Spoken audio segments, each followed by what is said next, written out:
참석하시는 여러분 동료 원장님들, 선후배 원장님들 참으로 감사를 드립니다. 먼저 인사드리겠습니다. 저는 마포에서 한의원을 운영하고 있는 박성호입니다.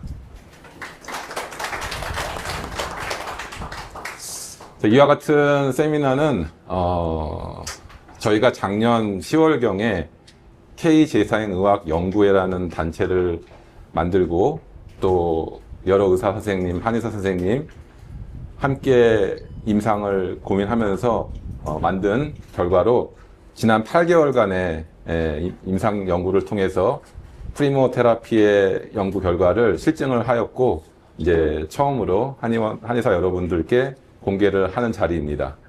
저희 연구에는 난치병을 연구하는 의사 선생님, 한의사 선생님, 또 수의사 선생님, 그리고 의료기 단체, 언론인 이와 같은 분들께서 함께 모여서 K-메디신의 어떤 중흥을 위해서 함께 협진하고 공동으로 연구하는 단체고요. 이와 같은 세미나는 저희가 이제 간혹 할 예정이고 저희가 K재생 연구회라는 이름으로 한 달에 한 번씩 온라인 세미나, 오프라인 세미나를 하고 있습니다. 만약 관심이 있으시면은 나중에 여기 학회에 가입해 주셨으면 감사하겠습니다.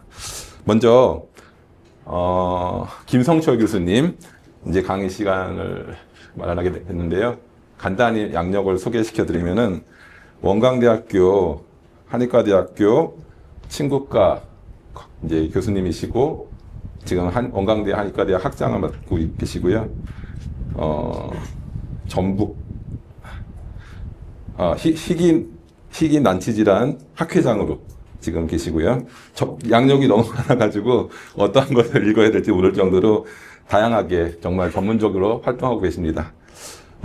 지금 이제 봉안학설 아시죠? 봉안학설을 이제 서울대 물리학과 소광석 교수님께서 프리모라는 이름으로 재명명해서 경락의 실체에 대해서 규명하고 있으셨고, 이제 그 진전을 이어받아서 원광대학교 김성철 교수님께서 이제 프리모 테라피라는 이름으로 이제 경락을 한의학적으로 재해석하는 그런 작업을 하고 있습니다. 저는 굉장히 이러한 연구 결과에 대해서 한의계가 이제 새로운 치료법으로 도약할 수 있는 그런 굉장히 좋은 계기다라고 생각하고 기대하고 있습니다. 그러면 원광대학교 김성철 교수님 인사드리겠습니다. 네.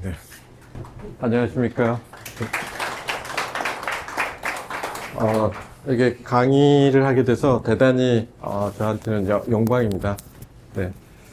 특히 또 여기 의사 또는 한의사 이렇게 협진으로 해서 병원에서는 이제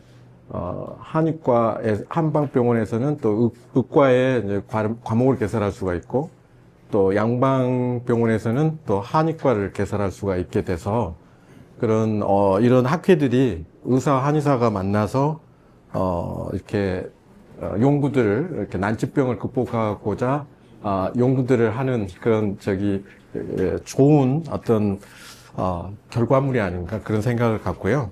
또 앞으로도 더 활성화되기를 바랍니다. 여기 지금 저희가 프리모 세라피, 프리모 의학이라고 했는데, 이 프리모라는 뜻은 소광섭 교수님께서 제1의 가장 원초적인, 가장 최초의 이런 뜻을 갖고 있는 말입니다. 그래서 우리가 이름을 붙여서 봉환관 이렇게 얘기를 하게 되면 받아주질 않기 때문에 그걸 글로벌화하기 위해서 가장 원초적인 순환계 또는 흐름 또 이런 걸 뜻해서 프리모라고 했습니다. 그래서 이게 그런 의미를 갖고 있다 이렇게 이해를 해주시면 좋겠습니다.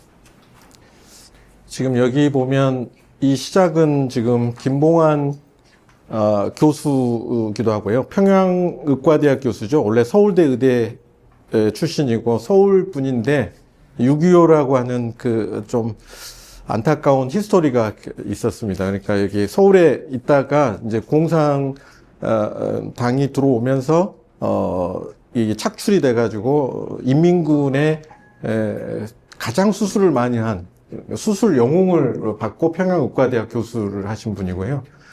그 당시 평양의과대학 갔을 때 이제 이 노상에서 텐트만 치고 수술을 많이 하다 보니까 림프관과 다른 무슨 이렇게 올챙이 맛 같은 게 이렇게 햇빛에 이렇게 반짝이는 것을 보고 이게 전혀 다른 구조물이다 해서 경락의 대발견이라고 하는 그 책을 쓰셨고 논문을 쓰시면서 이렇게 경락연구소를 평양의과대학 경락연구소를 이렇게 하셨어요. 할 때 이제 김일성 그 이제 주석이죠. 주석이 아시아 최초로 전자현미경을 가지고 있었어요. 일본, 중국도 없는 전자현미경을 가지고 연구를 했었던 거고, 그 다음에 이제 2003년에 송광섭 교수님이 이제 서울대 물리학과 교수님인데 일본에 학회를 갔는데 거기에서 뒤풀이를 하는 과정에서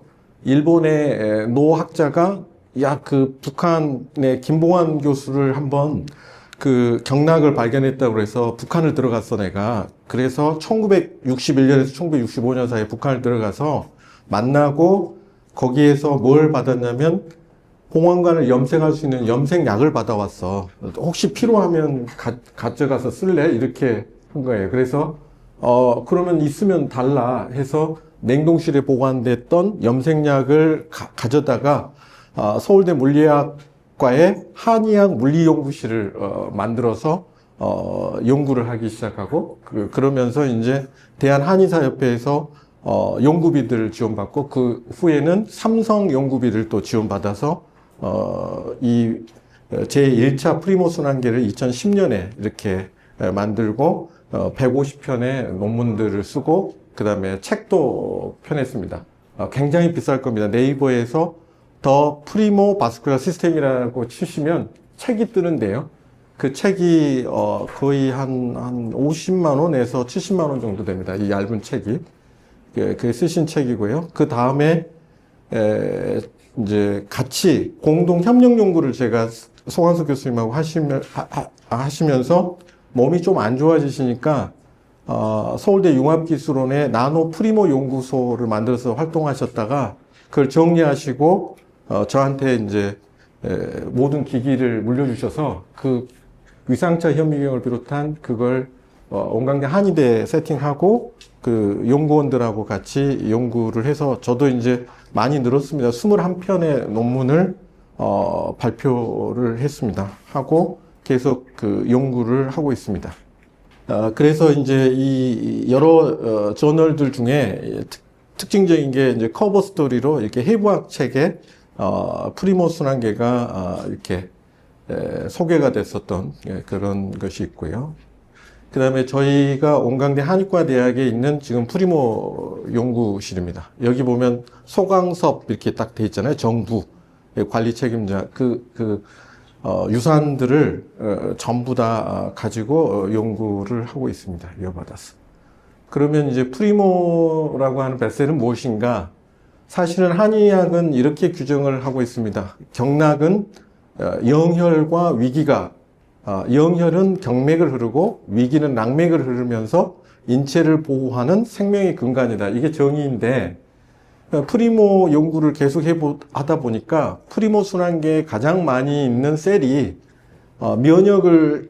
선천 면역을 주관하는 마스트셀하고 그 다음에 줄기세포인데 우리가 어덜트 이런 줄기세포가 아니라 성체 줄기세포가 아니라 아주 원시적이고 매우 작은 프리모 마이크로셀이라고 하는데 이게 점점 커서 성체로 가기 전에 아주 원시적인 이런 재생을 하는 프리모 마이크로셀이 많아서 결국은 이게 영혈과 위기라는, 그러니까 방어한다 또 영양분을 준다 이런 얘기인데 이 두 가지의 가장 큰 셀들을 통해서 생명을 유지시키는, 그러니까 스스로 자생할 수 있도록, 스스로 회복할 수 있도록 만드는 원시 순환계로서 경락의 과학적 실체다, 이렇게 정의를 내리고 지금 연구를 해오고 있습니다. 그래서 이제 김봉환 선생 또 이제 송환 교수님 이렇게 연구해서 우리 몸에 이렇게 네트워크처럼 이렇게 퍼져 있다라고 하는 것인데 실질적으로 맞습니다. 네트워크처럼 퍼져 있습니다.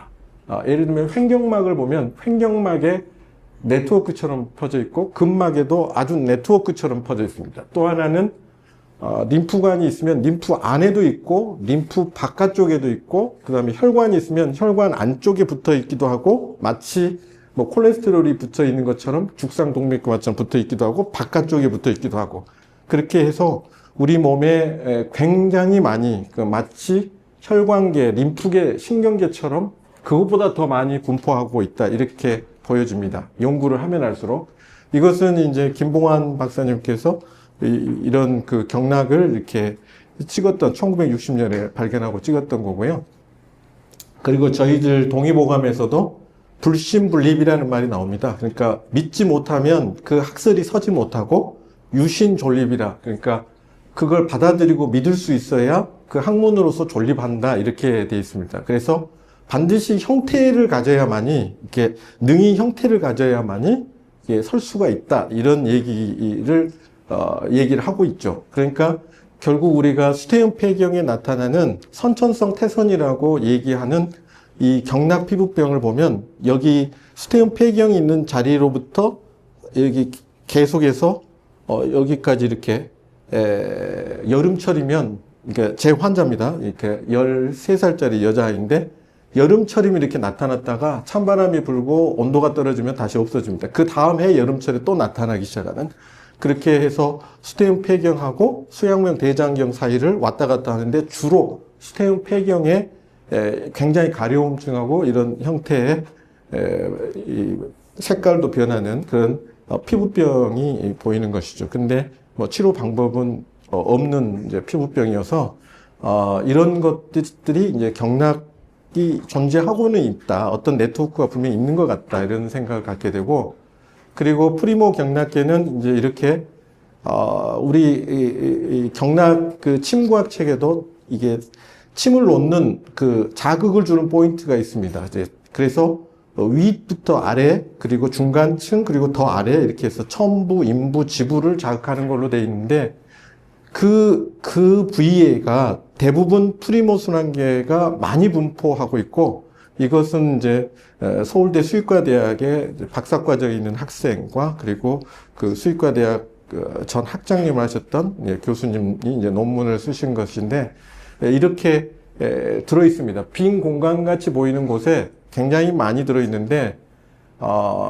이게 더 자세한 전자현미경으로 보면 엄청나게 많은 이런 실타래 같은 것들이 존재하죠. 육안으로는 보이지 않지만 결국 이런 것들이 결국 뭔가 생명을 유지하는데 굉장히 중요한 역할을 할 것이고 그래서 나노 정도의 사이즈이기 때문에 나노 연구소를 차렸던 것입니다. 송광석 교수님이 이제 그렇게 해서 있는데 이렇게 우리 인체 그 복부에 인맥이라고 하는 혈자리가 있는데 여기에도 있고 신경, 위경, 비경이 이제 복부에 이렇게 분포하는데 그런데도 이렇게 쭉 위로 종축으로 이렇게 연결되는 그러한 프리모관들도 찾았고 그리고 제가 찾은 것은 뭐냐면 피부 노드들을 찾았습니다. 피부 노드들을 찾았고 피부에 이렇게 노드들이 전부 100% 보인다는 것도 찾았고 그 다음에 허리 쪽에서 배수혈이 있습니다. 심장의 반응점이라는 심수, 폐의 반응점이라는 폐수부터 간의 반응점이라는 간수, 비장의 반응점이라는 비수, 대장의 반응점이라는 대장수, 신장의 반응점이라고 하는 신수 이런 데다가 이 염색약과 말콕스라는 그걸 써서 나중에 보니까 15분 정도 이내에 굉장히 빨리 5분에서 15분 사이에 어디까지 들어가 있냐면 장기에 심장 쪽이면 심장의 막 부위에 다 간, 심, 폐, 비, 신장, 비장 이런 데 다 들어가 있음을 확인하고 논문으로 이제 SCI에다 냈던 것이 나옵니다. 그래서 결국 우리가 어떤 약침을 쓸 때 독이 있는 가능성이 있는 성분을 이용한다고 할 때는 굉장히 조심해야 된다라고 하는 것을 알 수가 있습니다. 굉장히 빨리 스며들어 버리기 때문에 그래서 제대로 많이 넣을수록 스며들 가능성이 무척 높아집니다. 근데 이제 한 가지 특징은 심장이나 폐나 이 심수를 놔도 폐에 들어갈 수도 있고 폐수를 놔도 심장, 그러니까 그 거의 그 근처에서는 같이 무작위로 들어갈 수가 있는데 저기까지는 영향을 간이라든지 뭐 위라든지 비장이라든지 그쪽 신장은 절대 들어가진 않는데 마찬가지로 그쪽에다가 배수혈에 놓으면 심장 폐수에는 들어가지 않습니다. 그런데 그런 상초나 이제 중상초나 하초 범위에서는 서로 무작위로 들어갈 가능성이 있다는 것을 생각을 해야 된다는 것이죠. 그걸 알게 되었습니다. 그래서 이렇게 여기도 이제 서울대 수의과대학에서 한 논문입니다. 그래서 이런 식으로 노두와 관이 인맥과 또 뭐 비경 정도쯤 되는 것에서 이렇게 라인이 크게 보이고 있는 것을 알 수가 있었습니다. 그래서 저희가 이제 더 자세히 이런 노두와 관을 이렇게 찍어보면 전자현미경으로 보는 것이죠. 예. 보면은 이런 식으로 다발관 구조로 되어 있어서 이 구조를 다시 뇌를 또 계속 연구를 해서 찍어봤습니다. 그리고 프리모의 염색약으로 염색이 된 부위를 찍어봤더니 동일해요. 그래서 지금 피부에 있는 이 프리모나 뇌에 있는 뇌막에 있는 거나 동일하게 존재한다 이렇게 알 수 있고 그래서 피부와 뇌축도 분명히 존재한다. 그러니까 피부 쪽의 자극도 뇌에 영향을 확실하게 줄 수가 있다. 이런 생각을 해봤습니다. 그리고 이것은 이제 프리모 피부에 있는 것들을 보면 이런 노두와 관으로 이렇게 연결되어 있는 것들을 볼 수가 있고 이것도 굉장히 나노 크기이기 때문에 셈이나 템으로 이렇게 정밀하게 찍었던 해서 서울대 병리학 교실에 이걸 조직절편을 찍어주는 데가 있어서 서울대 병리학 교실에서 최종적으로 이렇게 슬라이스하고 확인했던 이제 그런 기억이 납니다. 그래서 이걸 이제 모식도로 이렇게 그려보면 이런 식으로 존재할 것이다. 그래서 우리가 피부층이 있으면 피부 바로 밑에 피하지방층에 프리모순환계가 많이 분포하고 있다고 하는 것을 알 수 있습니다. 이제 그 다음에는 근막과 근막 사이, 그 다음에는 근막과 골막 사이. 그러니까 우리 정확하게 과거에 심구학 책에 나와 있는 천부, 인부, 지부 이게 정확하게 그 부분에 위주로 많이 분포하고 있음을 알 수 있습니다. 그리고 이것은 이제 중추신경에도 있는가 봤더니 이렇게 많이 이렇게 분포하고 있습니다. 예, 쥐라든지 토끼의 되뇌 이렇게 보면 엄청 그물망처럼 이렇게 분포하고 있죠. 싸고 있는 것을 볼 수가 있고 척수에서도 이렇게 여러 개로 이렇게 나타나고 있음을 알 수가 있습니다. 그리고 우리가 백회라고 하는 부분이 있죠. 백회 쪽에 그게 슈페리어 세지컬 사이누스라고 하는 상시정맥동 근처에 우리가 백회라고 하는 곳에 상당히 발달되어 있는 프리모를 볼 수가 있고 그 부위가 많이 발달되어 있는 것으로 봤을 때 백회는 되게 중요하다라고 하는 것을 알 수가 있습니다. 그래서 우리가 정확하게 11년 전이죠. 11년 전에 해부학에서 뇌에는 림프관이 없다고 계속 가다가 11년 전에 미국 NIH에서 맘모셋 온숭이라고 작은 애완경 온숭이의 뇌를 찍었습니다.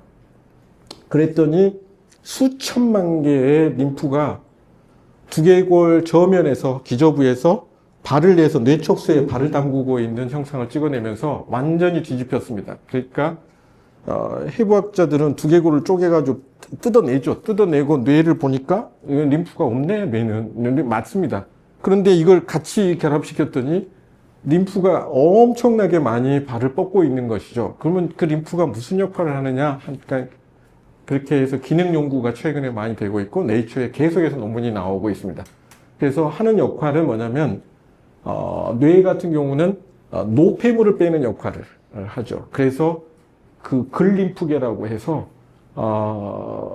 깊은 잠을 잘 때 우리가 세타파 정도 나올 정도로 아주 누가 업어가도 모를 정도로 깊은 잠을 잘 때 뇌하고 척수는 쪼그라듭니다. 그리고 3분의 1의 공간이 차면서 그 공간이 가장 많이 차는 게 아까 백회혈 바로 밑에 SSS 파트에서 차요.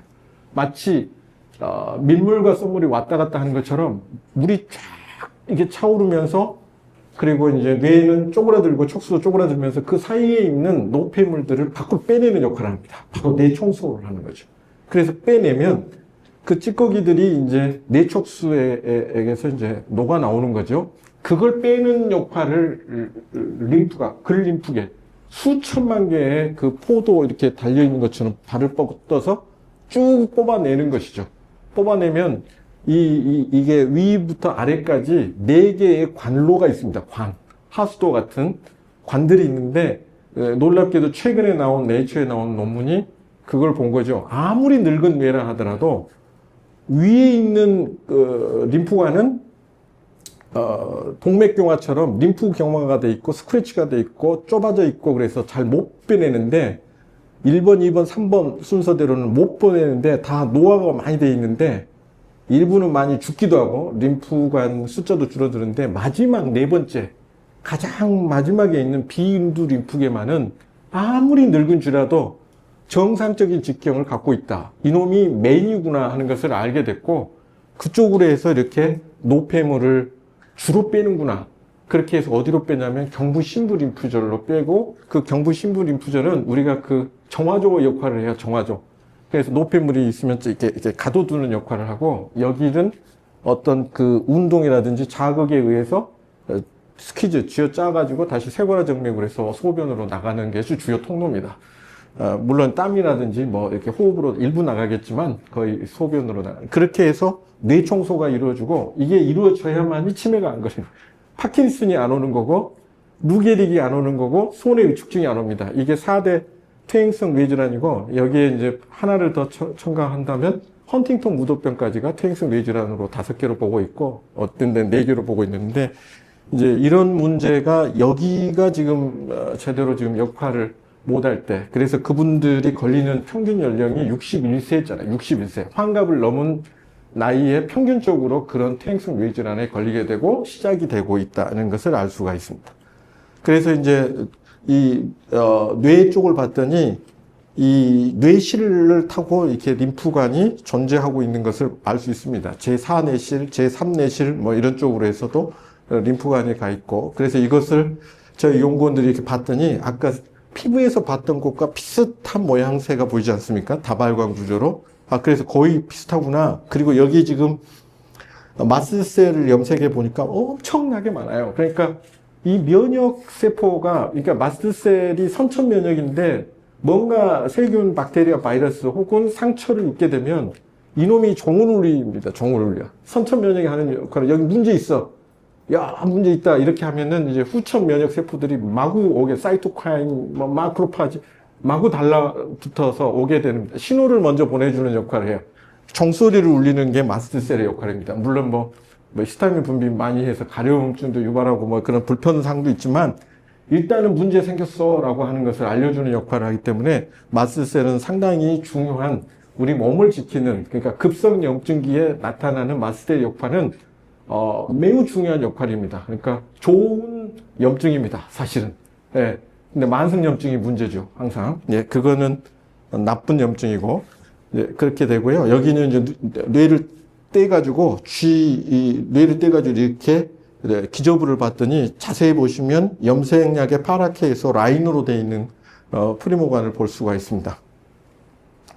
그래서 이렇게 보면은 이렇게 주요 간 말고도 옆으로 굉장히 가는 줄들을 계속 만들고 있죠. 그래서 이게 경맥이고 이렇게 새로 만들어지는 것이 다 낙맥인가 보다 이런 생각도 해보고 여하튼 뭔가 막 만들어내면서 또 이렇게 생명을 유지하기 위한 그런 성장과 이렇게 생로병사를 하고 있는 모습들을 볼 수가 있습니다. 그래서 거의 같구나. 피부에 있는 저 모양이나 이 뇌에서 있는 모양이 거의 동일하다. 그래서 이퀄. 그래서 피부 내축은 분명히 존재하고 피부를 자극을 함으로써 뇌를 건강하게 할 수 있기 때문에 지압이든 뭐 물리치료든 침이든 약침이든 뭔가 받으면 좋겠구나 이런 생각을 해봅니다. 그래서 뇌를 건강하게 하는 방법은 그런 게 도움이 되겠다. 마사지도 그렇고, 네. 그리고 이제 이거는 이제 장기입니다. 장기. 이거는 심장을 허혈 상태로 급성 심근경색으로 만들어 본 모델이에요. 그렇게 만들었더니 갑자기 그 림프관이 굉장히 커집니다. 커지고 또 훨씬 많아져요. 개수도 많아지고. 그래서 이놈이 자체적으로 뭐까지 만드냐면 결국 피가 가지 않기 때문에 괴사되고 있는 심근세포를 살리기 위해서 자체적으로 적혈구를 만들어내버려요. 재생을. 적혈구는 골수로부터 만들어서 혈액을 타고 공급되는데 동맥을 결찰을 해가지고 피를 공급을 안 시켰더니 별도의 구조가 만들어지면서 그게 더 활성화되면서 심근세포를 살리려고 하는 아주 처절한 아주 몸부림, 자생을 하고 있는 것을 볼 수가 있습니다. 그래서 심장에 뭐 이렇게 막혀가지고 심하게 막히지 않았을 때 보면 조금 생활 습관을 조절하고 그러면 수술을 해야 되나 말아야 되나 할 때 점점 좋아지는 게 아마 이런 현상이 아닌가. 스스로를 좀 치료하고 있는 그런 현상들이 분명히 존재한다라고 하는 것이고, 그 다음에 이것은 골수입니다. 골수 이 중심부에도 프리모관이 존재하고 있어서 과연 골수가 먼저냐, 프리모관이 먼저냐, 결국은 가장 안에서 생기는 것이 먼저일 겁니다. 그리고 밖으로 이제 성장이 될 것이기 때문에 발생학적으로. 그래서 결국 원시순환계가 맞지 않느냐. 그러니까 원초적인 생명을 주관하는 그런 생명을 유지시키려고 하는 원시순환계가 아닌가 이렇게 보고 있습니다. 그리고 이제 프리모 노드는 우리가 우리 발생학적인 엄마 태아에 있을 때부터 털이 없는 상태에서 보면 이렇게 자세히 보면 노드가 보입니다. 노드가 이렇게 보이고 이게 컸을 때도 이렇게 노드들이 보이고 있습니다. 이거는 토끼이고 이게 누드고 털이 별로 없는, 그래도 누드마우스도 털은 있어요. 근데 듬성듬성이 있어서 잘 보이는 거죠, 표면이. 그리고 털이 있는 건 깎아내면 저렇게 염색약을 써서 보이는 것이고요. 이게 이제 저희가 이제 추가로 했던 피부 노드를 최초로 발견하고, 이게 피부 노드를 발견하는 법을 특허 등록하고 그 다음에 논문으로도 발표했던 것입니다.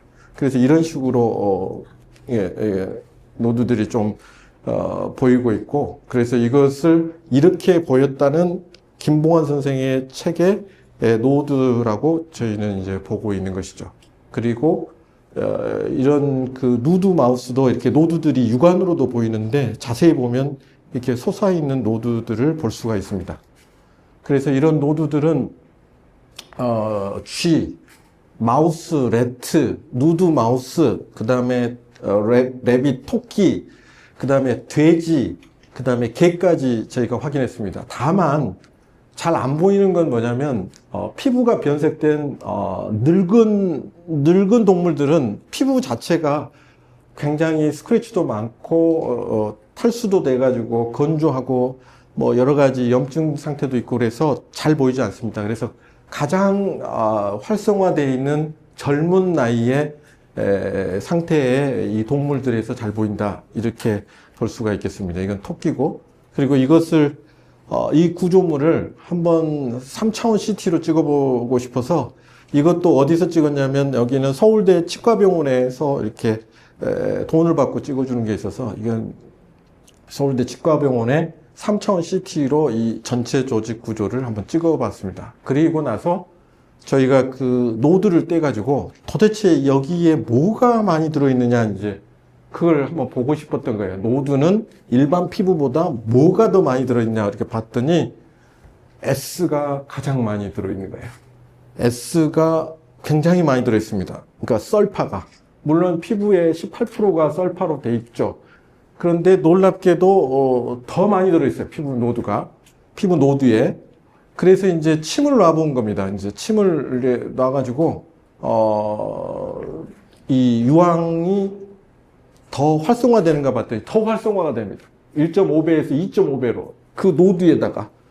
그러니까 일반 노드가 아닌 피부하고 비교 실험을 한 거죠. 그랬더니 역시 썰파가 압도적으로 활성화가 되는 겁니다. 뭔 자극을 주면 더 활성화가 돼요. 그래서 이거 봐라, 이게 뭐하고 관련이 있을까 이렇게 봤는데 지금 여기 제가 지금 생각하고 있는 것은 두 가지인데 이 피부 노드는 특이한 유전자가 있어요. 그걸 저희가 규명해서 특허로 걸어놓은 건데 세계 최초로 여태껏 그 유전자는 그걸 발견해가지고 이렇게 특허를 걸어놓은 게 없어요. 근데 이게 세포 및 신경재생 유전자예요. 예, 이런 유전자가 피부 노드에 특히 많은 거예요. 그러니까 그 부분을 어떤 식이든지 자극을 주고 활성화시키면 그러니까 다시 말하면 뭔가 손상이 돼서 세포가 괴사되고 죽으면 다시 그걸 복귀하는 것입니다. 그런 역할들을 하는 거예요. 그래서 그러면 이게 손상이 안 됐을 때는 무슨 역할을 할까? 이 노드가 안테나 역할을 한다는 생각을 하게 됐습니다. 안테나. 이게 무슨 말일까? 우리는 지금 옷을 입고 있지만은 옷을 벗고 살면 어떨까? 그럼 우리는 뭘 느낄 수 있냐면 공기 중에 이렇게 화학물질이 어디서 이렇게 공장의 굴뚝에서 뿜어져 나오는 화학물질이 우리 피부에 닿으면 여기 위험하다고 회피를 할 겁니다. 여기서 벗어나야 된다고. 그래서 피부에 접촉하는 온도가 너무 덥다. 온도가 너무 차다. 그 다음에 너무 습도가 많다. 또는 압력, 여기 굉장히 숨쉬기 힘들다. 압력이 너무 세다. 또는 낮다. 또는 화학물질, 공기 중에 실려오는 화학물질이 아주 나쁘다. 이거 피해야 된다. 또는 뭐까지 느낄 수 있을 것 같냐면 압력에서 진동까지 미세하게 느낄 수도 있지 않을까. 그러면 지진이 일어나려고 한다. 지진 전증이 일어난다. 여기 피해야 된다. 또 도망가야 된다. 다른 모든 인간을 빼고 모든 동물들은 도망가고 있습니다. 도망을 다 가고 있는데 인간만 모르고 있다 뻥 터지면 아이고 지진 났네. 이제 도망가자. 이게 우리가 보호하는 이 옷 때문에 우리의 원초적인 능력이 떨어지는 게 아닌가 싶어요. 예, 자꾸 뭘로 이런 걸로 다 항상 일정하게 유지를 시켜버리니까 이런 원초적인 감각은 많이 떨어집니다. 그걸 먼저 알아내고 우리가 세이프티하고 데인저러스를 구별하는 역할을 노드가 평상시 하고 그 다음에 손상이 있으면 그걸 재생하는 역할을 하겠구나 하는 생각을 해봤습니다. 그 다음에 이제 프리모 셀을 봅니다. 이 프리모 셀을 보니까 1 내지 2 마이크로 이하예요. 그러니까 잘 보면 보일 수 있고 안 보일 수 있는데 이게 나노로 가면 엄청 많아지는 거죠. 그래서 우리가 육안으로 일반 현미경으로 볼 수 있는 마지막 사이즈예요. 1 내지 2 마이크로니까. 요 바로 밑에는 다 나노니까. 그래서 이걸 뭐라고 얘기했냐면 사날이라는 우리 순수 국어를 사용했습니다. 김봉환 선생님 1960년대. 사날 세포다. 근데 이걸 프리모로 바꿨으니까 프리모 마이크로셀이 되고 이게 재생하는 것이니까 프리모 마이크로 스템셀도 될 수가 있는 것입니다. 그래서 이와 같은 것이 결국은 우리 몸을 재생하게 해주는구나 라는 것을 알 수 있었고 또 하나는 면역세포인 선천 면역세포인 마스트셀이 이미 이것은 유명합니다. 모든 논문에서 다 나오고 있는데 혈자리에는 무조건 마스트셀이 많다라고 하는 것은 수도 없는 논문이 나와 있어요. 그때 역시나 혈자리에 있는 데를 확인해서 마스트셀을 찾는 염색약을 뿌려보니까 역시 많습니다. 그 주변에 마스트셀보다. 그러니까 결국 면역 기능도 하고 있고 여기 지금 보면 이렇게 좀 더 큰 마스트셀은 큽니다. 그러니까 육안으로 충분히 확인할 수 있는 것은 커요. 근데 이 마스트셀 사이에 보면 아주 적은 놈 보입니다. 그게 마이크로셀 산화세포들입니다. 이 산화세포들은 자세히 봐야 되는데 현미경으로 보기에도 아주 작아가지고 놓치기도 쉬운데 이런 것들이 가득 프리모관과 프리모 노드에 분포하고 있다는 사실입니다. 여기 보면 이 큰 놈은 마스트셀입니다. 면역세포고 여기 중간에 작은 것들은 산활세포입니다. 1 내지 2 마이크로짜리. 그래서 이와 같은 마스트셀 분포들을 봐서 이 마스트셀이 많다고 하는 것을 이렇게 논문으로 발표도 했고 이것은 우리나라가 아닌 외국에서 나온 논문인데 프리모 마이크로셀이라고 해서 PM셀이라고 붙였는데 이게 이제 줄기세포 역할을 하더라 해서 PM 스템셀이라고 이렇게 존재가 있더라 이렇게 해서 발표를 했습니다. 여기 보면 이제 산화세포들이 이제 보일 겁니다. 이렇게. 근데 이 산화세포는 어떤 그 광선을 쏘여주면 활발하게 움직이냐면 이건 소강석 교수님이 하셨어요. 자외선 A라는 거 하는 빛을 쏘여주면 이게 굉장히 활발하게 움직입니다. 그러니까 재생력을 엄청 높이는 거예요. 근데 자외선 A를 이용해서 농사를 짓고 있는 그 스마트팜이 있잖아요. 그러니까 굉장히 잘 자랍니다. 식물도. 사람도 똑같아요. 그 자외선 A를 맞으면 재생은 확실히 잘 됩니다. 네. 자외선 B는 안 됩니다. 피부암을 유발하기 때문에.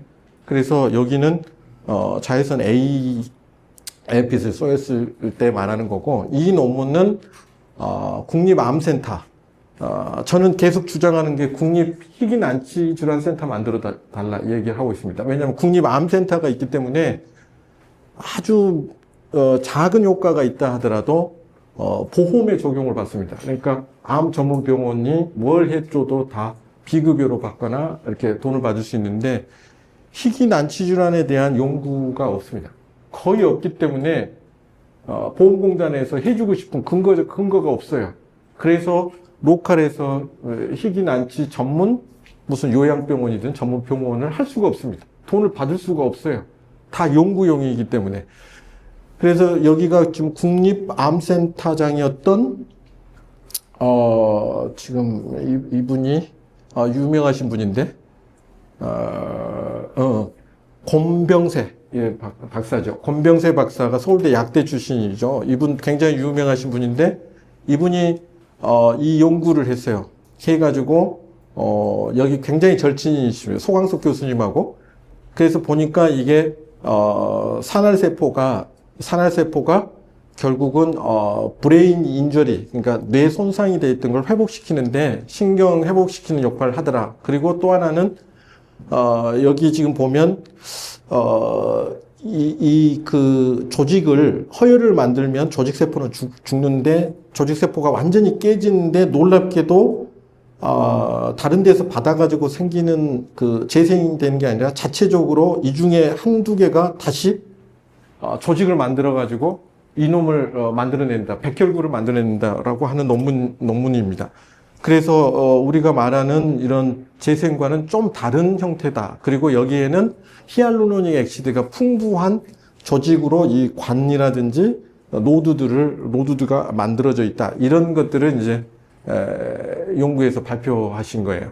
그래서 이런 것들을 프리모 셀 세라피에 녹여내면은 좋겠다. 그리고 만능줄기세포에 이게 그 만능줄기세포의 바이오마커에서 양성이 나왔습니다. 그래서 프리모셀은 만능줄기세포로 갈 수 있는 아주 원시적이고 원초적인 세포다, 이렇게 얘기를 할 수가 있겠습니다.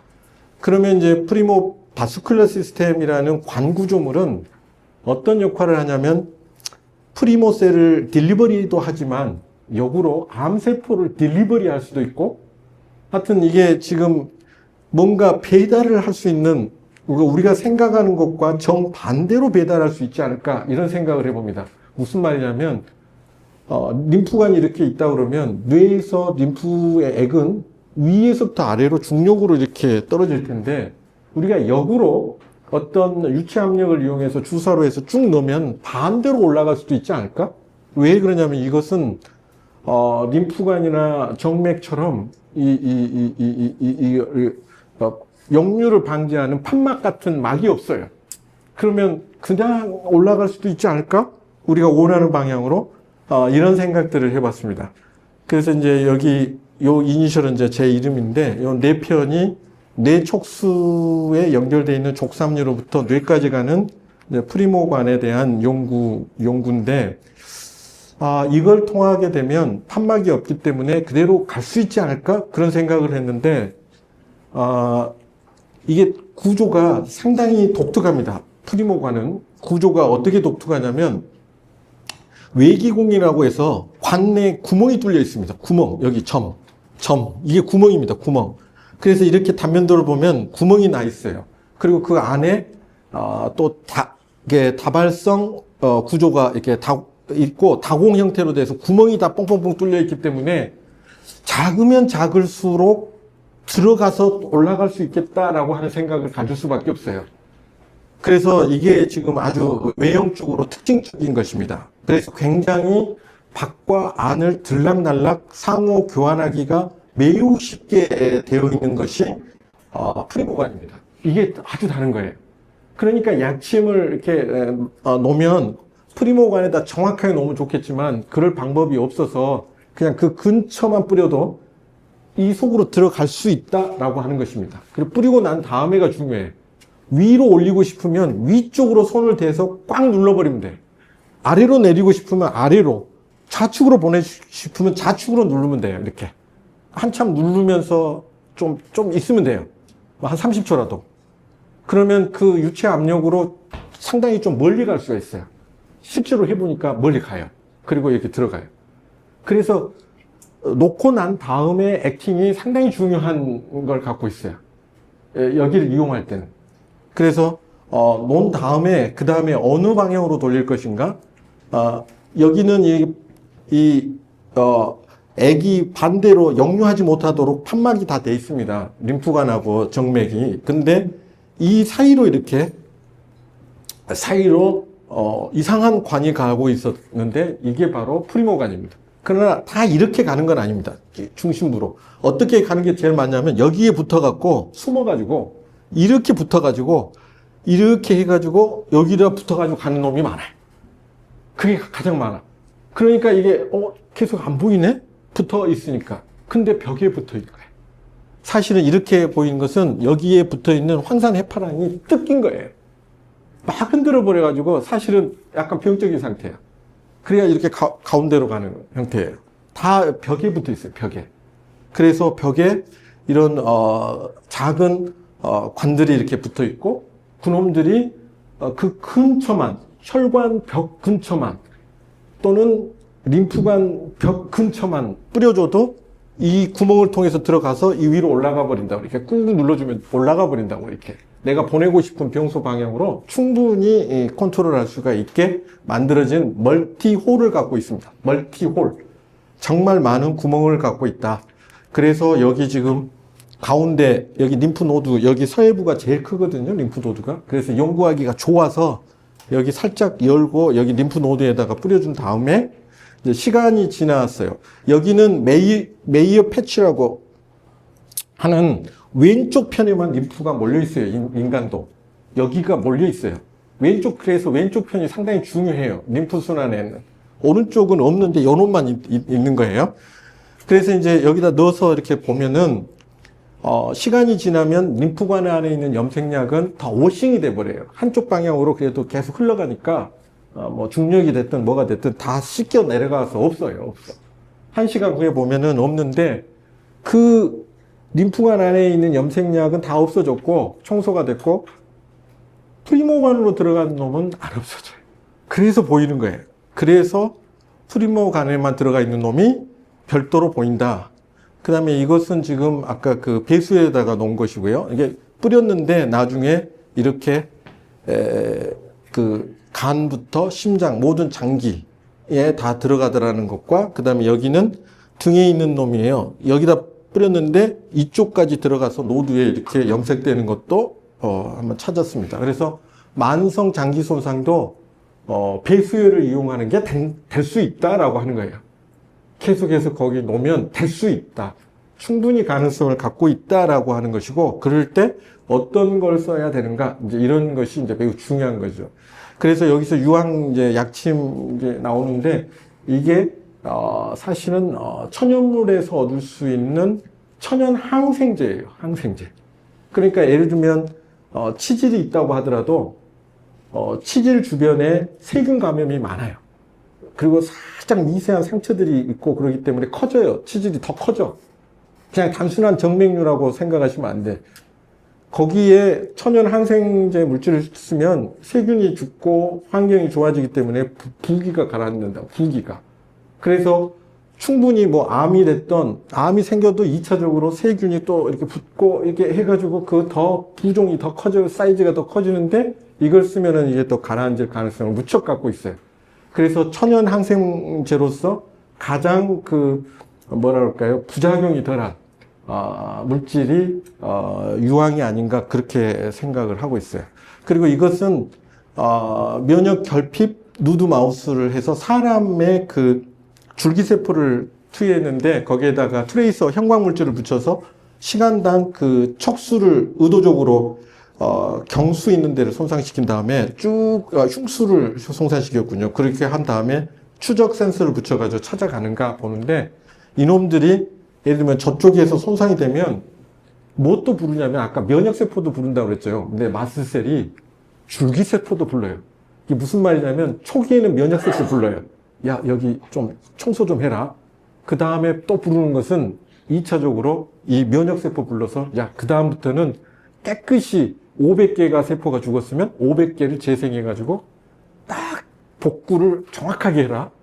이걸 하는 역할을 한다고 보여져요. 이렇게 해서 제대로 그냥 다 찾아갑니다. 이게 자생하는 방법이죠. 본인 스스로가 스스로를 치료하고 있는 것입니다.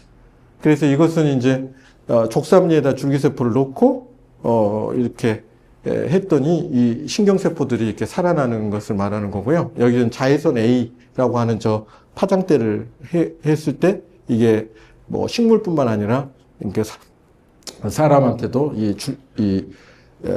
이 프리모셀이 굉장히 활성화되면서 재생력을 높인다라고 하는 것입니다. 그 다음에 이제 프리모세라피는 그래서 이러한 것들을 가지고 이제 개인 맞춤형 한의 정밀 치료를 구현할 수 있는 과학적 토대를 갖추고 있다. 그래서 여기에는 초음파 침술로 정확하게 근막과 근막 사이를 보고 자극을 준다거나 나노 약침 치료를 한다거나 또는 약물 치료로 이게 발효를 시키면 이게 나노화가 되거든요. 발효 한약으로. 이게 먹어도 돼요. 먹으면 장 내에 붙어 있는 프리모관을 통해서 얼마든지 보낼 수 있어요. 전신으로. 그러니까 일단은 작게 좀 쪼개줄 필요가 있어요. 그 다음에 뭐 광열 치료, 추나 치료 뭐 이런 것들을 통해서 충분히 체질 개선을 할 수가 있다. 그리고 여기 금액단이라고 하는 게 있어요. 금액단이 욕즉사 기사회생이에요. 완전히 엄청난 주치증이죠. 죽으려고 하는 자, 살려고 하면 금액단을 먹어야 된다라는 뜻인데 금액단이 딱 하나로 돼 있어요. 석유황이에요. 그 자연산 유황이죠. 공업용 유황 쓰면 안 돼요. 그거는 쓸 수 없는 거예요. 거기 제가 분석을 해보니까 요수 3단에서 나오는 그 석유 가공에서 나오는 공업용 유황에는 원인 미상의 슬러지가 들어있어요. 절대 쓰면 안 돼요. 뭔지도 몰라요. 지금 현재 과학계에서도. 그런 게 들어있기 때문에 그걸 뭐 피부 연고로 예전에 약사분들이 많이 하다가 다 포기했는데 그거 만들면 안 돼요. 원인 미상의 슬러지가 있어요. 그게 인체에 어떤 영향을 미칠지 몰라요. 다만 뭘 죽여버리냐면 아카시아 나무를 고사시킬 수 있는 그 석유에서 뭐 아스팔트 공사하면 다 죽어버리잖아요. 그 독한 것도. 그러니까 그걸 쓰면 안 되고 자연산으로 화산 폭발하는 지형에서 나는 그걸 사용을 해야 되는데 유황은 굉장히 흡착력이 강해요. 그래서 좋은 미네랄도 붙어 있지만 나쁜 미네랄도 다 붙어요. 수은, 납, 카드뮴, 비소 다 붙여요. 친하지 않는 그 미네랄이 없어요. 유황이 같다 그러면 다 킬레이트 해버려요. 다 붙여버려요. 다 빼내요. 그래서 우리가 100년 정도 되는 이명래 고약의 주성분 유황이에요. 고름도 붙여가지고 빼내버려요. 뭐든지 빼내기 때문에 이게 흡착력이 엄청 강하다고. 그래서 나쁜 중금속은 100% 제거를 해야 돼요. 그러니까 좋은 것은 놔두더라도 수은, 납, 카드뮴, 비소는 빼야 돼요. 그러니까 빼려면 WHO 기준이 맞아요. 왜냐하면 경구로 넣기 때문에. 그래서 그 기준에 의하면 ppm 기준이 아니에요. 그 1000분의 1 단위인 ppb 기준으로 5ppb 이내로 들어가 있어야 되고, 뭐 수은이, 뭐 납은 10ppb 이내로 들어가 있어야 되는데 놀랍게도 우리 금액단을 만드는 콘텐츠 네이버 가서 뭐 한약사가 만들었네, 누가 만들었는데 다 보면 다 ppm 단위를 쓰고 있어. 0.5 ppm이니까 식약처의 그 약정 기준에 의하면 5 ppm 이내로 들어있는데 0.5 ppm이니까 얼마나 안전하냐 이렇게 홍보하고 있는 거예요. 0.5 ppm은 500 ppb를 얘기하는 거고 이미 5 ppb의 100배 이상이 되는 거예요. 그거 쓰면은 나중에 오래 쓰면 정신착란부터 자살 기도부터 이상한 부작용이 일어나요. 그러니까 결국은 거기에 딱 근접한 정확한 유황을 써야 되는 겁니다. 근데 지금까지 그건 좀 문제가 많다. 그래서 이제 그런 얘기를 드리는 거고요. 그래서 저희가 이게 ppb는요, ppm 단위 분석을 5만 원이면 해요. 근데 ppb 단위는 1000분의 1 단위는 단위가 100만 원이에요. 시험 성적서 낼 때. 110만 원 줘야 돼요. 지금은 더 올랐어요. 150만 원 줘야 돼요. 그러니까 돈이 없으면 할 수가 없죠. 근데 연구비가 있어서 해봤어요. 그렇게 해서 이게 여기에 들어갈 수 있도록 했어요. 근데 지금 현재 한익에 유일하게 그 식약처에서 승인받아가지고 석유황 포제로 이제 이게 납품되는 걸 그 분석을 했더니, 그래서 이게 굉장히 조심스러운데 했더니 너무 많이 나오는 거예요. 이게 납 한번 봐보세요. 19,666이에요. ppb가. 이게 말이 되나요? 그래서 이걸 뭐 말을 못 하겠는데, 하여튼 식약처가 너무 느슨하게 일반 한약재 끓여서 먹는 거에 그 기준을 그대로 여기 이 석유황에다가 대입시켜 놓은 거예요. 언젠간 식약처 가갖고 살짝 얘기는 하겠지만 이렇게 해서는 안 돼요. 그러면 나중에 한의사들만 피 보는 거예요. 근데 이게 벌써 20년 동안 이렇게 판매가 되고 있어서 그래서 조심스러운 거예요. 그래서 여기 순도 여기 pp B 단위로 99.9%를 맞춘 거고 ppm으로 하면 99.999 들어온 거예요. 여기 맞췄어요. 정확하게 들어가게. 그리고 지금도 만드는데 그 원의 탕전원이 어디냐면 김제 1원 원의 탕전원에서 만들어요. 지금 아까 여기 확실하게 그 실험 성적서를 갖는 거. 그 외에는 우리나라에 없어요. 지금 현재. 그래서 그걸 만들어서 해보니까 뇌세포 보호작용, 뇌염증 작용 이런 것들이 나타나요. 물론 이제 제가 이제 주로 하는 게 퇴행성 뇌질환이라 보다 보니까 뇌세포들을 위주로 하고 있어요. 이제 암세포도 좀 해볼 필요가 있는데 일단 저기 이재명 대통령 보이죠? 작년에 WHO에서 가장 위험하다 우리 지구가 이게 지금 중추신경계의 건강이에요. 건강에 위기가 왔다. 그러니까 알츠하이머 치매를 비롯해서 엄청난 사람이 지금 이 고통을 받을 가능성을 갖고 있다. 이게 시급하다. 경도 인지장애는 300만 명이고 우리나라에. 그러니까 엄청 심각한 거죠. 그 다음에 파킨슨도 계속해서 증가하고 있죠. 루게릭도 마찬가지예요. 희귀병이지만 말기로 가면 파킨슨이움 ALS, 파킨슨을 겸한 ALS가 20%고요. 프리프론탈 롭 디멘치아 ALS, 전두엽성 치매를 겸한 ALS는 50에서 70%예요. 그러니까 기억력은 안 떨어지는데 고집은 엄청 세져가지고 다 이혼해요. 얼마나 고집을 부리는지 통하지 않아요, 말이. 그러니까 다 치매로 가버리기 때문에 여기가 죽어버리니까. 그래서 이게 지금 크라이시스라고 위기다라고 하는 거예요. 그래서 이 뇌에 영향을 줄 수 있는 축들을 이렇게 써놨는데 BBB 통로는 지용성 성분 그리고 촉매를 통해서 들어갈 수 있고 장내축은 부교감 신경 또 코어 뇌축은 여기 후각 신경총 통로 이게 통로 있고 그 다음에 귀 내축 통로 귀바퀴 미주신경이죠. 피부 내축 프리모 순환계하고 연결이 돼 있을 거고 감각신경 안내축 빛과 열에 의해서 안구 내신경에 의한 축이 있고요. 봉합 내축 슈처들이 있는데 해부학 교수들이 찍어봤어요. 그 두개골의 슈처를 정밀한 현미경으로 보니까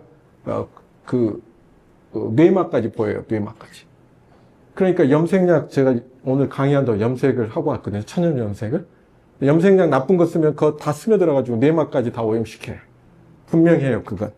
그러니까 더 나빠져. 눈도 더 침침해지고, 하여튼 치매도 더 나빠질 가능성을 갖고 있죠. 그 다음에 청골 내축. 그러니까 뇌척수액 순환이니까 여기까지 관여하는 거죠. 엉치의 청골까지. 그 다음에 이제 프리모 순환계와 뇌축, 피부, 신경, 뇌 이렇게 영향을 주고 받는다. 그래서 이게 지금 이게 그 찍어낸 건데 그 뇌에서 이렇게 떠 있는 거죠. 이렇게 떠서 발을 내고 있는 거. 그래서 이게 지금 11년 전에 처음으로 이게 NIH에서 밝혀냈다. 뇌에는 그 전에는 뇌에 림프가 없었어요. 목까지만 있다고 이렇게 해부학자들이 얘기했다가 뇌에 있다. 뇌에 저 위에 다 붙어 있다. 이렇게 얘기를 하고 있고. 그래서 이렇게 해서 빼는 것을 근림프계 시스템이라고 해요.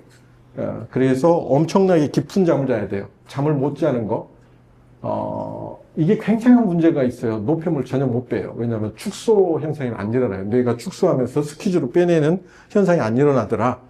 그래서 이제 네이처 얘기도 했고, 그 다음에 이렇게 나이 든 뇌들은 쭈글쭈글하고, 많이, 림프계가 망가져 있다. 이런 얘기고 하고, 비윤두 림프계만 살아있다. 이런 얘기들을 하고 있어요. 그래서 일단은 이런 원리다라고 생각하시면 돼요. 뇌에 있는 근림프계가 먼저 작용을 하는데 이거는 분명히 깊은 잠을 자야 돼요. 그러니까 선잠을 자가지고는 해결이 안 돼요. 아주 깊게 자야 돼요. 그 수면 속에서 근림프계가 먼저 작동하고 그 다음에 비인두 림프계는 나이가 들어도 살아있기 때문에 이쪽으로 집중적으로 뺄 거예요. 비인두 림프계. 그러니까 비염이라든지 축농증 이런 게 있으면 안 돼요. 코가 맑아야 돼요. 맑아. 이걸로 빼낼 거고 그 다음에는 심두경부 림프절. 여기 SCM에 상부 3분의 1 여기 이 근처에 있어요. 속에. 여기만 이렇게 눌러주면 돼요. 정화조에서 있기 때문에 운동해서 눌러줘도 되고 손으로 이렇게 꾹 눌러서 쥐어 짜줘도 돼요. 이렇게 짜줘야만이 뇌청소가 이루어져요. 여기까지. 그러니까 1, 2, 3 이렇게 해서 뇌청소가 이루어져요. 이렇게 해서 뇌 건강을 유지를 해야 한다라는 것이고요. 그래서 이제 저희는 심부경부 림프절에 여기 이 혈자리가 있죠. 여기 경부 심부 림프절 혈자리 있어요. 그래서 거기에 근처에다가 약침을 놓아주면 효과가 있느냐? 효과가 있다고 그 뇌 BBB를 통과해서 뇌까지 들어갔다고 하는 우리가 쓴 논문도 있지만 그 외의 논문이 상당히 많아요. 외국에서 나온 논문들이. 그냥 염색약을 써가지고 테스트했더니 나와요. 염색약이 BB를 뚫고 뇌에. 그래서 그걸 원리를 설명을 못 하겠는데 일단 나온다 라고 하는 것이 이제 여기를 통해서 좀 얘기할 수 있어요. 그래서 이런 식으로 경부 심부 림프절 주변에만 뿌려줘도 돼요. 정확하게 안 찾아도 돼요. 그러면 그 림프계 외막에 있는 프리모관이 있기 때문에 충분히 들어가고요. 한 다음에 꼭 손으로 눌러서 윗방향을 향해서 이렇게 좀만 밀어만 주세요. 이렇게 이렇게 쭉 밀어주시면 들어가요. 충분히 들어가요. 위로. 역방향으로 올라갈 수 있다. 그래서 제가 이제 이걸 킴스 메소드라고 얘기했고요. 사람도 이렇게 렛이 200나노미터 외기공, 구멍이, 그 다음에 레빗이 2 내지 5 마이크로미터, 돼지가 1 내지 2 마이크로니까 사람은 1 내지 10 마이크로쯤 될 걸로 추정할 수 있어요. 그러면 그것보다 작은 사이즈면 돼요. 하고 그 다음에 여기 쭉 눌러서 위로 쭉 누르면 여기 들어가요. 네. 그래서 그렇게 치료를 하시면 될 것 같아요. 네. 이렇게 해서 치료를 하시면 되고 이게 24년도 저희 네이처 자매지에 저희가 연구했던 역으로 올라간다. 이렇게 역으로 약물을 보낼 수 있다. BBB 통로하고 전혀 다른 통로로 보낼 수 있다라고 하는 얘기였고요. 또 이것도 Q1 저널에 냈던 논문이에요. 그래서 이게 뭐냐면 치매주의를 봤더니 엉망이에요. 장도 엉망이에요. 그리고 뇌도 엉망이에요. 그리고 뇌에 있는 프리모관도 엉망이에요. 그래서 이게 장과 뇌축의 연관을 갖고 있다. 그래서 먹는 것도 중요해요. 그러니까 유황을 먹고 약침으로 맞고 만약에 한다 그러면 그것도 되게 필요하다. 왜 그러냐면 장내의 환경을 바꿔야 돼요. 그게 체질 개선이거든요. 그래서 장내에 유황을 잘 분해할 수 있는 산화균과 환원균이 있어요. 그걸 많이 만들어내면 그거 금방 알 수 있어요. 황화수소가 급격히 줄어들어요. 마늘을 먹을 때, 양파즙을 먹을 때, 삶은 계란을 만들어서 먹을 때, 노른자이가 유황이 많으니까 그걸 3개, 4개를 먹어도 소화가 잘 돼. 예전엔 취했는데 이런 환경을 만들어내는 거예요. 그렇게 해서 만들어내면 얼굴도 밝아지고 피부도 좋아지고 아마 그럴 거예요. 그래서 뭐 병에 걸렸다는데 왜 얼굴이 그렇게 좋아? 점점 좋아진다. 너 꾀병 부리는 거 아니야? 다 좋아진 거 아니야? 이런 형태의 플라시보 이펙트를 충분히 줄 수 있어야 돼요. 환자도 자기 얼굴을 보는데 초췌해지던 얼굴이 점점 밝아져. 빛이 나. 그러면 뭔가 좀 해볼까? 이게 다시 리버스 되는 거야? 나 나을 수 있는 거야? 이런 희망을 줄 수 있잖아요. 그래서 결국은 장 내축에 대한 것들도 필요하다. 그렇게 해서 바꿔줘야 된다는 내용입니다. 그리고 여기는 저희가 찍어봤더니 외기공들이 있어요. 외기공인데 치매주의 외기공들은 굉장히 망가져 있어요. 파괴되어 있거나 사라져 있거나. 정상은 제대로 외기공들을 다 갖고 있어요. 그러니까 더 힘들기는 힘들겠지만 치매 환자라도 파킨슨 환자라도 더 꼼꼼히 더 많이 더 확실하게 자극을 줘야 된다는 거예요. 그냥 대충 해가지고는 끄떡도 안 할 수 있어요. 왜냐하면 다 파괴되고 망가져 있어요. 그리고 장 쪽에 봤더니 엄청나게 마스트셀이 많아요. 장에 염증이 만성 염증화돼 있다는 거예요. 그래서 그 장내에 치매가 걸린 쥐의 장내에 염증이 너무 많고 그것 때문에 마스트셀들이 항상 대기하고 있다는 이 얘기는 우리가 참 생각해 봐야 돼요. 그래서 아까 얘기했던 대로 유황 자체를 잘 먹어서 충분하게 장내 환경을 바꿔줄 필요가 있어요. 그래서 이런 만성 염증이 없어지면 마스트셀도 같이 줄어들 거예요. 그러면 이게 체질이 바뀌고 있구나 하는 걸 알 수가 있습니다.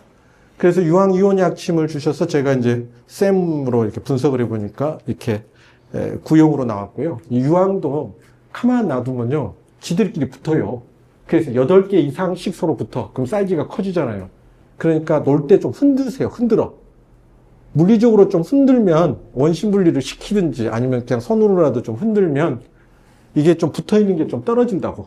그래서 좀 사이즈를 좀 줄인 다음에 빼가지고 그냥 슈팅을 하는 게 낫다. 그냥 가만히 놔두지 말고. 놔두면 서로 자기들끼리도 붙어.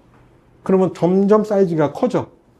그러면 그 외기공을 통과하기가 점점 어려워져. 그러니까 결국은 좀 흔들어서 사용을 해줄 걸 말씀을 드리고요. 그 다음에 경부 심부 림프절에다 주변에다 넣은 거예요. 주변에다 놓고 트레이스를 붙여가지고 형광물질을 붙여서 위로 올라가는가 봤더니 위로 올라가요. 그리고 여기 림프관이 있는데 여기는 지금 보니까 외벽을 타고 올라가는 프리모관이에요. 그 위쪽으로 올라가는 위쪽으로 올라가는 경부 심부 림프관이에요. 이건 최근에 연구한 거예요. 그리고 저희가 지금 연구를 계속 하고 있는데 흉쇄 유돌근, 목빗근이라고 하죠. SCM 근육에 염색 전, 염색 후로 보니까 혈관 옆에도 있어요. 모세혈관 옆에 프리모관이 있고요. 림프관 옆에도 있어요. 그래서 외막 프리모관이라고 이름을 붙였어요.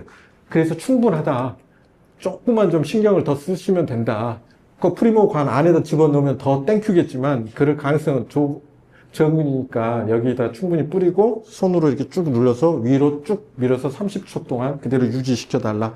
이런 식으로 사용을 하시면 좋겠다라고 하는 것이고요.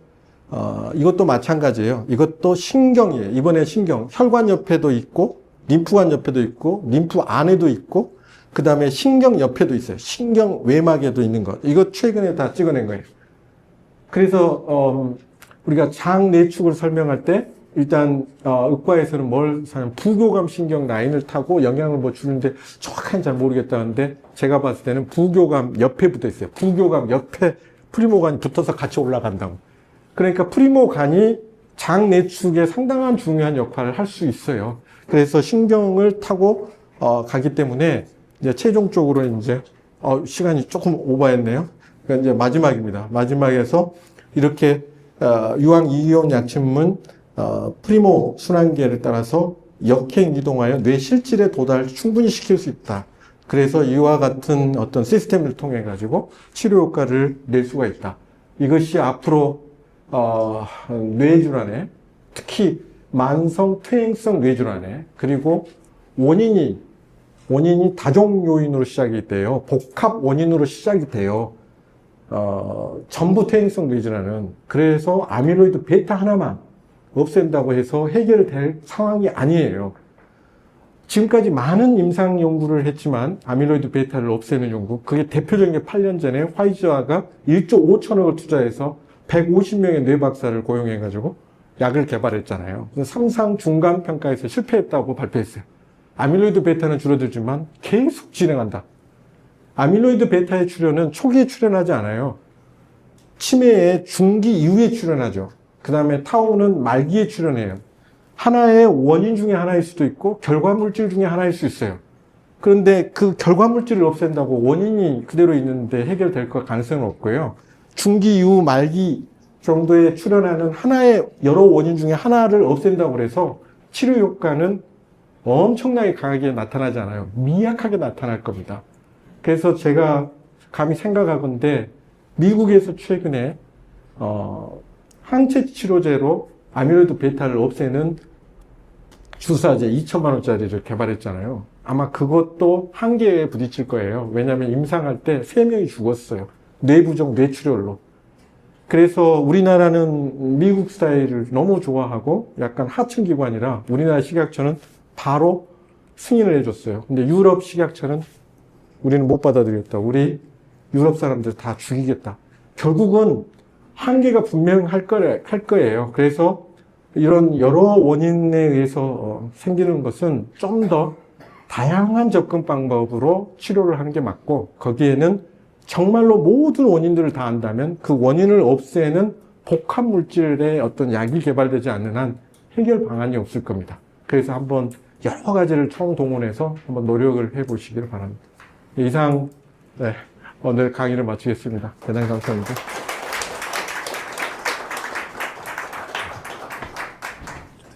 네, 교수님 강의 너무 감사합니다. 제가 학생 때 경락은 있다라고 얘기하면서 또 임상에서의 실제는 있었는데 그 임상에서의 실제와 저희가 그냥 책으로 또 믿음으로 알았던 경락을 연결시켜주는 그런 놀라운 그런 강의를 해주셨습니다. 교수님 너무 건강대 학생들 너무 좋을 것 같고 부럽고요. 또 저희 지금이라도 이런 강의를 들을 수 있어서 저희 한의사도 굉장히 자부심을 가지게 됐습니다. 강의 감사합니다. 잠깐만. 네.